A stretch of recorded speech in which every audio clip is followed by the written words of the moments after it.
నమస్తే, welcome to our channel. నేను మీ పద్మావతి. ఈరోజు మనతో పాటు ప్రముఖ ఆధ్యాత్మికవేత్త మరియు సూర్య ఉపాసకులు విక్రమాదిత్య గారు ఉన్నారు. నమస్కారం గురువుగారు. సూర్యోస్మితలే. గురువుగారు, ఈ ఏడాది 2025ని గనక మనం ఉగాది తర్వాత నుంచి లెక్కల్లోకి తీసుకుంటే గనక ఇప్పుడు ఈ సంవత్సరంలో అష్టమ కానీ అర్ధాష్టమ కానీ ఏలినాటి శని కానీ ఈ ప్రభావాలు ఏ ఏ రాశుల వారికి ఎక్కువగా ఉన్నాయి, దాంతోపాటుగా వీరు ఎటువంటి జాగ్రత్తలు తీసుకోవాలి, ఆరోగ్య విషయంలో కావచ్చు లేకుంటే ఆహారపు అలవాట్లలో కావచ్చు, ఎటువంటి విధంగా జాగ్రత్తలు తీసుకోవాలంటారు? మాట్లాడింది శని, శనీశ్వరుడు, ఏలినాటి శని, అష్టమ శని, అర్ధాష్టమ శని. అష్టమం అంటే అసలు అవి తెలియాలి. అష్టమం అంటే ఏంటి? అష్టమం, అష్ట అంటే 8 తెలుసా? అది కూడా తెలియదా?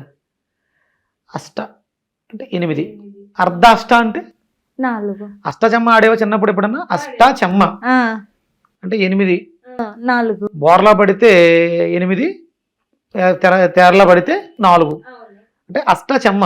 ఇది అంటే చిన్నప్పుడు ఆట, చింతపెక్కల ఆటలు అలా గవ్వలతో ఆడే అష్టాచెమ్మ. ఈ అష్టమం అంటే డార్క్నెస్, చీకటి, ఏం జరుగుతుందో తెలియదు. ఆయుష్, మన లోపల అంటే ఈ భౌతిక దేహం కాకుండా లోపల ఉన్నటువంటి ఆత్మకారక తత్వం దీన్ని నడిపిస్తున్నటువంటిది అష్టమం. ఆయుర్దాయం, ఆయుష్, ఆయుష్ తీరింది, చిలక ఎగిరిపోయింది, ఇది నిర్జీవం అయిపోతుంది. ఇది 8. ఇక అర్ధ అంటే ఇందులో సగం 4 అంటే వాహనము, గృహాలు, తల్లి, ఇవి 4 మీద ఆధారపడి ఉంటాయి. అందుకని అర్ధాష్టమ శని అంటే ఈ 4 ఇబ్బంది వస్తుంది. అష్టమ శని అంటే మొదటికే మోసం వస్తుంది. ఇది తెలియాలి. ఇప్పుడు శని, శని అంటే ఎవరు? శనీశ్వరుల వారు, కర్మకారకుడు, మనం చేసే కర్మల్ని చూస్తున్నవాడు. ఏ కన్ను చూడదనా. అవును, మనం ఒక పాట విన్నాం, కర్మ చేసేటప్పుడు ఎవరు చూస్తలేదు అనుకుంటున్నావా, చీకట్లో చేస్తున్నాను, లైట్లు ఆర్పేసి చేస్తున్నాను అని చేస్తుంటే ఎక్కడో మనల్ని గమనించే ఒక కన్ను ఉంది. అది డార్క్నెస్, చీకటిలో ఉన్నటువంటి శనేశ్వరుల వారు, కర్మకారకుడు, కర్మని చూస్తూ ఉంటాడు. సూర్యనారాయణమూర్తి బ్రైట్నెస్, కర్మకి సాక్షి. అంటే సాక్షి ఎవరు అంటే చీకట్లో చేసాం, ఆ రోజు రాత్రి సూర్యోదయం అవ్వలే, అప్పుడు సూర్యుడు ఎక్కడ చూశాడు? లోపల ఆత్మరూపంలో ఉన్నాడు ఆయన. మనం చేసే పని కర్మ, ఆ కర్మకి సాక్షి ఎవరు అంటే ఆత్మ. ఆత్మసాక్షిగా సమాధానం చెప్పాల్సి వచ్చినప్పుడు నిజమే చెప్పాలి, ఎందుకంటే లోపల నువ్వు చెప్పేది అబద్ధం నాకు తెలిసిరా అని అంటుంటుంది. ఇవి రెండిట్లకి ఉన్నటువంటి వ్యత్యాసం అనమాట. అందుకని అష్టమ, అర్ధాష్టమ. అష్టమం అంటేనేమో ప్రధానమైనటువంటి ప్రాణము, అర్ధాష్టమం అంటే సంచారం చేసే ప్రాణము. మనం చేసేటువంటి ప్రాణాయామాలు అర్ధాష్టమాలు, లోపల ప్రాణంగా ఉన్నది అష్టమం, ఆయుష్ అన్నమాట. అంటే ఇప్పటి వరకు నువ్వు జ్యోతిష్ శాస్త్రంలో అష్టమం అంటే ఒకలాగా, అర్ధాష్టమం అంటే ఒకలాగా చెప్పుంటారు. శరీరం ఒక రాశి చక్రం అయితే ఇది మేషం, కాళ్ళు మీనం. మన శరీరంలోనే జ్యోతిష్ చక్రానికి రాశి అంశానికి చక్రాలు ఉన్నాయి. ఇది ప్రధానం.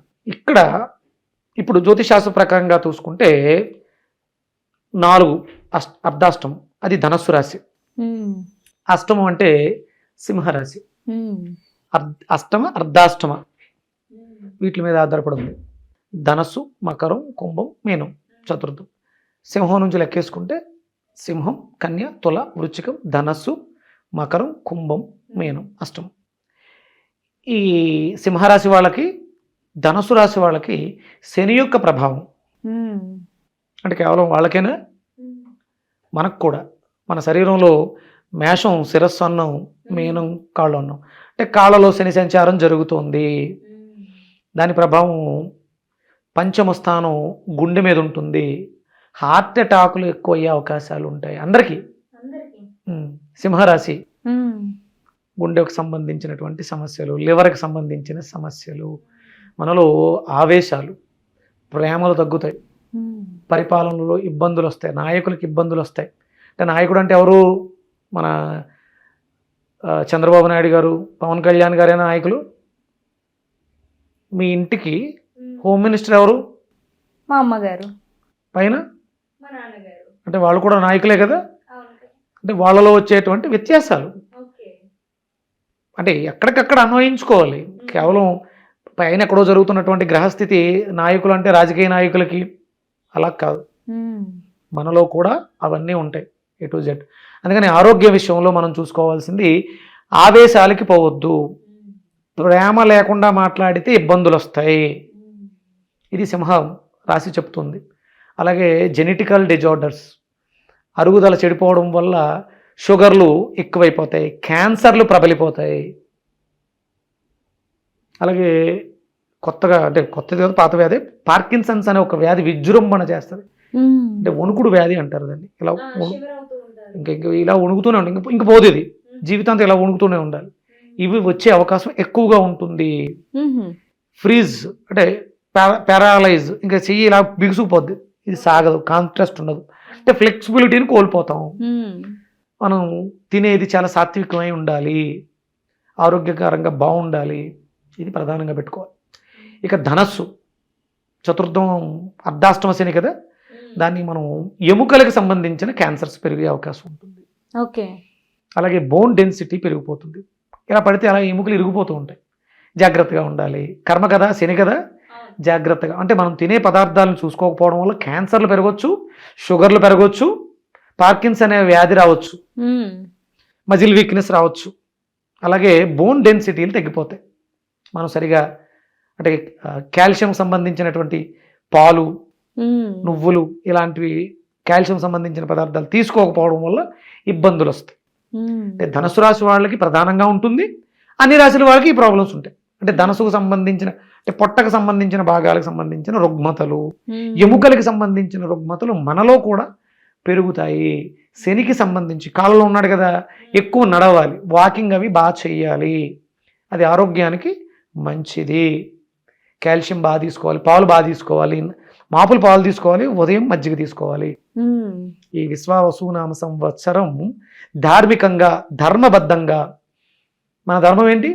హైందవ సంస్కృతి సాంప్రదాయ ధర్మం, హిందూ ధర్మం. భారతదేశంలో ఉన్న వాళ్ళందరూ మీరు ఏమైనా చెప్పుకోండి అనవసరం, అందరూ హిందువులమే.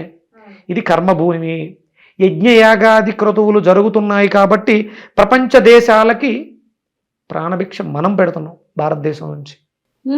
ఏ మతాల వల్ల కాదు. మీరు తీసుకోండి, ఒక చర్చ్ ప్రధానంగా తీసుకోండి, ఒక మసీద్ తీసుకోండి, లేదా మన అంటే మూడు కామన్గా తీసుకుందాం. నువ్వు అన్నట్టు ఒక చర్చిని, ఒక మసీదుని, ఒక మన హిందూ దేవాలయం, మన గోల్డెన్ టెంపుల్, లేకపోతే తిరుపతి. అన్న సంతర్పణ నిత్యాన్నదానం ఎక్కడ జరుగుతుందమ్మా? తిరుపతిలోనండి. మన హిందూ దేవాలయంలో మాక్సిమం నాకు చిన్న చిన్న దేవాలయం ఉన్నాయి, కనీసం వారానికి ఒకసారి అన్నదానం జరుగుద్ది అక్కడ. వీళ్ళు వాళ్ళు అని కాదు, అందరికీ ఏ మతస్థుడు వచ్చినా ఏ కులస్థుడు వచ్చినా అక్కడ అన్నదానం జరుగుతూ ఉంటుంది. ఇవి జరిపించకపోతే, ఇవి జరుగుతున్నటువంటి క్షేత్రాలని పరిరక్షించకపోతే ఈ విశ్వావసునామ సంవత్సరం అందరినీ సంక నాకించేస్తుంది. ఏలినాటి శని, అష్టమ శని, అర్ధాష్టమ శనిలో ప్రభావం అంటే కర్మ అన్నాను కదా, కర్మకారకుడు శని కదా. ఇప్పుడు ధర్మానికి పరీక్ష ఏర్పడిందమ్మా. మత విద్వేషాలు ఎక్కువైపోతున్నాయి. ఇది మన ధర్మం కాదు. సుఖంగా భారతదేశంలో అందరూ సుఖంగా ఉంటున్నారంటే దానికి కేవలం మన హిందూ దేవీ దేవాలయాలే. అక్కడే నిత్యాగ్నిహోత్రం జరుగుతుంది, అక్కడే అన్న సంతర్పణ జరుగుతుంది, అక్కడే సామరస్యము. అక్కడ అంటే ఆ అన్యమతస్థుల యొక్క పదాలు పక్కన పెడితే మనకి సంస్కృతము వ్యాకరణాలతో కూడిన పదాలే ఉంటాయి. ఓం నమ శివాయ, శివాయ నమః, ఓంకారం ఆది ప్రణవనాదం. అక్కడ జరిగే మంత్రోచ్చారణ ప్రకృతిలో వైపరీత్యాలు రాకుండా ఆపుతుంది. యజ్ఞయాగాది క్రతువులలో జరిగి నివేదన చేసేటువంటి ఘృతం ప్రకృతిని సమతుల్యపరుస్తుంది. ఇది అంటే ఇప్పుడు సింహరాశి వాళ్ళు, ధనుసు రాశి వాళ్ళు ప్రధానంగా చేసుకోవాల్సింది, మీరు బాగుండడం కోసం నవగ్రహ దేవాలయాలు, శనికి తైలాభిషేకం, పూజలు. ఇది మరి మిగతా వాళ్ళందరూ కూడా కర్మ చెయ్యండి, సత్కర్మ చెయ్యండి, మన ధర్మాన్ని, హిందూ ధర్మాన్ని కాపాడండి. ఇది మన అందరినీ కాపాడుతుంది. సత్కర్మ చెయ్యకపోతే తప్పు, చెయ్యాలి. అష్టమ శని, అర్ధాష్టమ శని ఎవరికి ఉన్నాయి? ధనస్సు అంటే భాగ్యస్థానం, సహజ భాగ్యస్థానం. అది సింహం సహజ పంచమ స్థానం, విద్య, ప్రేమ, పిల్లలు. సహజంగా అందరి జీవితాల్లో ఇవి సహజంగా జరిగేవి. అందుకని ఇవి మాకు కావాలి అనుకునే వాళ్ళు ధర్మాన్ని పరిరక్షించాలి. ఆయన కర్మకారకుడు కదా, నువ్వు కర్మ నాకెందుకులే, వేరే వాళ్ళు ఎవరో చూసుకుంటారు, నా పని నేను చూసుకుంటున్నానుగా, నేను బాగున్నాను కదా, నువ్వు ధర్మానికి పాటుపడాలి. అప్పుడు మనం అందరం కూడా రక్షింపబడతాం. ఇది శని మనకి చెప్పేటువంటి ఏలినాటి శని, అష్టమ శని, అర్ధాష్టమ శనిల యొక్క ఫలితాలు. ఇది వ్యక్తిగతంగా ఒక వ్యక్తిని ఇబ్బంది పెట్టడం కోసం కాదు, వ్యవస్థలో జరుగుతుంటుంది కదా.